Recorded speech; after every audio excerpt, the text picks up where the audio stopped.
Hey everybody, this is Tony V, CEO at VerSprite. I'm joined with Evin Hernandez. Evin, how you doing today? I'm good. How are you, Tony? Doing great, doing great. Evin, tell the world what do you do in life? What do I do in life? I'm a dad. I'm the VP of Product and Chief Product Officer over at VerSprite and AlterCloud. Excellent, I love it. Welcome everybody. Today is October 19th, 2022. This is a new episode of the Dirty South podcast. 1, 2, 3, 4.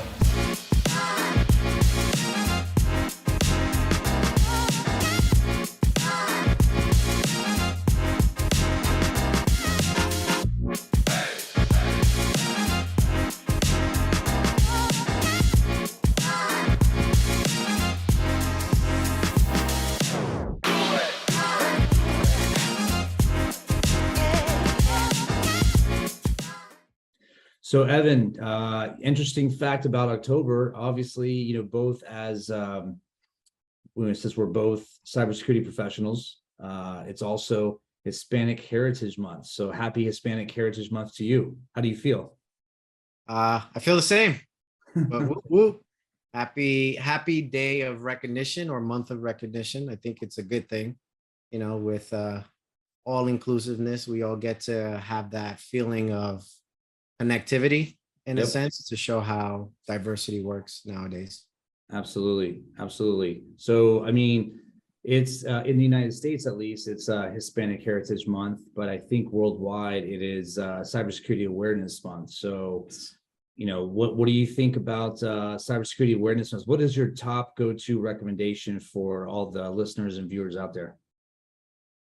I think my top recommendation is education, especially nowadays with mobile devices, communications all over the place with multiple ways to communicate, social media, professional social media.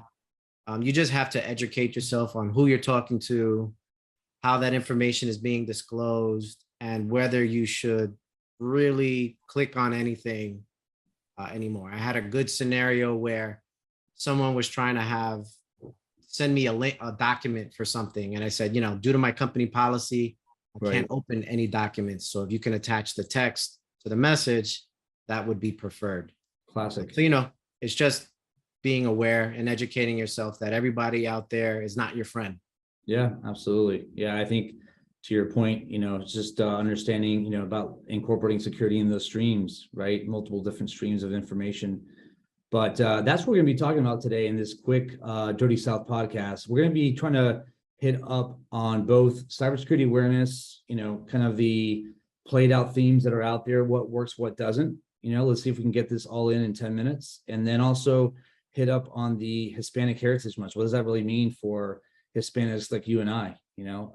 So really quick, your background. I mean, I'm first generation American, but whole family is from Peru. What about you? I would be considered second generation on my dad's side, third generation on my mother's side. Okay, all right. Now you said, you feel kind of the same. I mean, I think like most, like with myself, I mean, I'm in that, camp as well. I feel like it's just, another month. I mean, it's good to have the opportunity, the platform to be able to talk about, Hispanic Heritage Month and kind of show, a little bit of the different cultural differences, Latin America, Central America, Caribbean, Spain, etc. What are some of the valuable things that you think that could be leveraged during Hispanic Heritage Month for professionals out there? I think, we come from so much of a diverse background, from very, very light to very, very dark. And,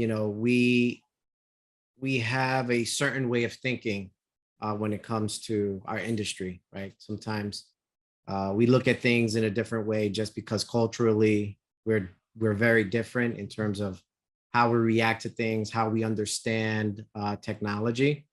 So I think that's some of the value that we bring to the space. Yeah, and one of the things I was talking to you about before, was the, I guess the right or the privilege. I mean, like you said, Hispanic is a big word that encompasses a lot of different demographics.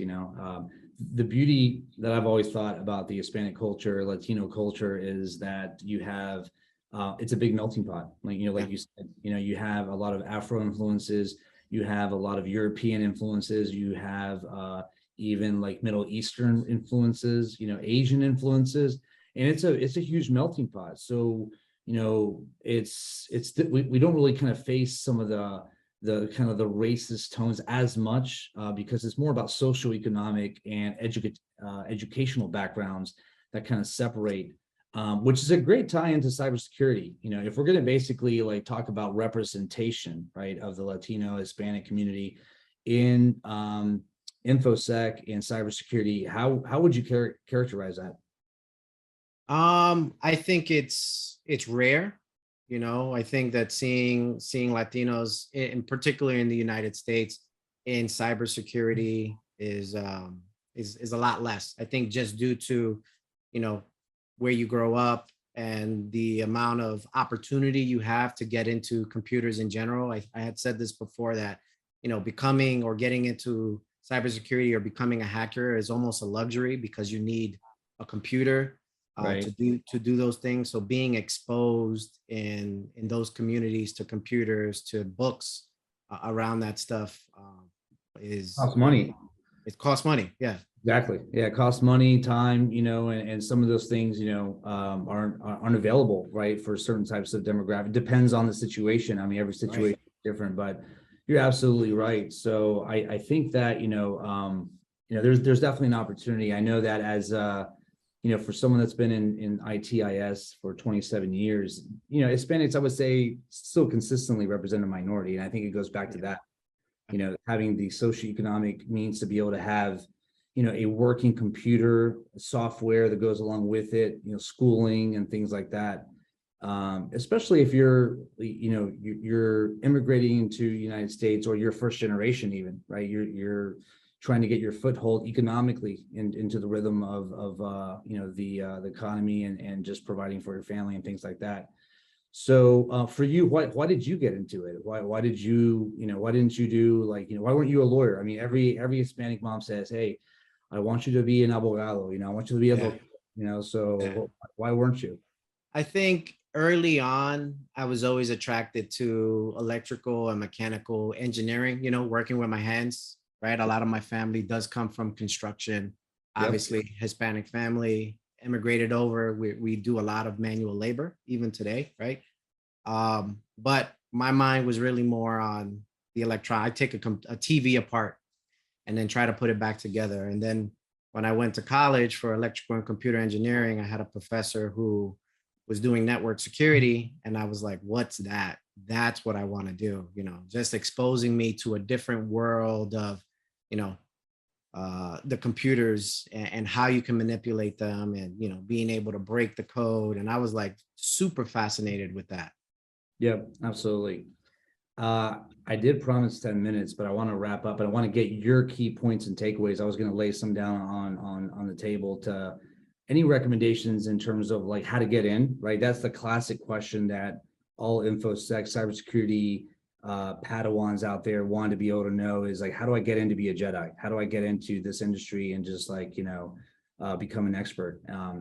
And taking kind of a slant around this Hispanic Heritage Month, I think, honestly, it's less about, obviously, in different upbringings, like you said, we're awarded different opportunities. And at the end, it's at an individual level, right? It's less to do about what carries over. We historically may not have been given, through, our antepasados, our ancestry, right? The opportunities and maybe the riches and the wealth to be able to get to a good starting point. But at the end, going back to, I think, what does it take to get into cybersecurity? I think it takes curiosity, right? It takes commitment, and it takes effort. Obviously you've heard of the acronym RFTM, and there is a level of self-sufficiency, right? That is like, what can you learn on your own, especially in this digital age? What can you learn in terms of understanding protocols? If you want to be a network engineer, if you want to understand, application security, do you understand, how, what do you know, understand what an API is? Do you understand what a privileged model is, or rollback access control? Or do you understand what output encoding is? Understanding, some of these fundamentals and getting after it, and then being able to pick a niche. I know that for me, and I'll just end with this, having done a little bit of software development, network engineering, and system engineering, and things like that, I found my passion in really in architecture, which I kind of ported it over into threat modeling, right? So as someone that was enamored with both risk and quantification and proving that there's a problem, I took an opportunity to see, like, okay, well, this framework that's really used in other industries like the military could be applied in this particular context of application threat modeling. So going back to the recommendations, it's a lot about how much you put in will determine how much you get out of a life in cybersecurity. What about you? I think for me, perseverance and grit, especially everything else you just said, today is the information age. You want to learn something, it's out there. You don't even have to go to the library. I kind of like we did back in the day, right? You can go on YouTube and you can just dive in on a particular subject. No Join a microfiche. Yeah, right. Join a community. There's a bunch of meetups. Yep. We're part of OWASP. Absolutely. You can contribute. It's very open armed. It's very welcoming. So you can understand. You can meet peers. You can meet contributors. People in the industry that have grown their profession through the community. Yep.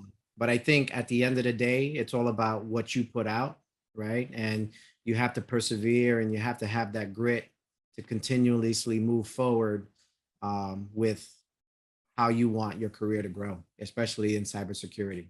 Absolutely. Absolutely. Evan, where can people find you on the ether? I mean, for myself or anyone out there, I'm T0NYUV under Twitter. So you can find me there, or on LinkedIn, Tony UV. What about you, Evan? You can find me on Twitter as E Hernandez Evin, and then on LinkedIn as Evin Hernandez, EVIN, the only one in the world. Obviously, it's phonetically correct. The one and only. I love it. Well, happy Hispanic Heritage Month to you. Keep it frosty on the cyber. This is Tony UV, Evin Hernandez, doing a shout out from Atlanta and from New York on the Dirty South Cybersecurity podcast. Take care, everybody.